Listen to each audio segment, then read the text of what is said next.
Hello viewers, welcome back to my channel. நான் Ratheesh Gautham. OMR ரோட்டுக்கு நியர்பைலையும் ஒரு பட்ஜெட்டாக ஒரு 30 லட்சத்துக்குள்ளே நீங்கள் லேண்ட் பார்த்துட்ருக்கீங்களா? அப்போது இந்த அசோக் நகர் லேஅவுட் உங்களுக்கு சூட் ஆகும். இந்த அசோக் நகர் லேஅவுட்டில் பிளாட்டோட square feet rate, square feet ப்ரைஸ்லாம் தெரிஞ்சுக்கிறதுக்கு முன்னாடி நம்ம சேனலில் ஒரு லைக் பண்ணிவிட்டு இந்த வீடியோவை ஷேர் பண்ணிடுங்க. இந்த அசோக் நகர் லேஅவுட் வந்து பார்த்திங்கன்னா நம்ம என்ஆர்ஐ ப்ராப்பர்ட்டிஸ் ஒரு 1 ஏக்கராக டெவலப் பண்ண லேஅவுட்டுங்க.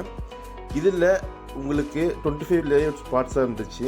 இப்போ என்னவோ ஒரு 4 ப்ராஜெக்டாக அவைலபிலிட்டி இருக்குது. 896 ஸ்கொயர் ஃபீட்லேருந்து அப் டு 2400 ஸ்கொயர் ஃபீட் வரையும் இப்போ பிளாட் ரேஞ்ச் அவைலபிலிட்டி இருக்குது. பிளாட்டோட ஸ்கொயர் ஃபீட் ரேட் பார்த்தீங்கன்னா 3150 ரூபா மட்டும்தான். நம்ம சிறுசை சிப்கார்ட்லேருந்து ஜஸ்ட் ஒரு 4 கிலோமீட்டர் டிஸ்டன்ஸில் இருக்க இந்த அசோக் நகர் லேஅவுட்டில் உங்களுக்கு கனெக்டிவிட்டி பார்த்தீங்கன்னா நம்ம ஓஎம்ஆர் ரோட்லேருந்து ஜஸ்ட் ஒரு 2 மினிட்ஸ் ட்ராவலிங் டிஸ்டன்ஸ் தான் நம்ம லேஅவுட்டே இருக்குது. இது ஒரு ரெசிடென்ஷியல் டைப் லேஅவுட் தான். இங்கே புக் பண்ண கஸ்டமர்ஸ் இப்போ வீடு கட்டவே ஆரம்பிச்சிட்டாங்க. இதை பற்றி மேலும் தெரிஞ்சுக்க கீழே தெரியும் நம்பரை கால் பண்ணுங்கள்.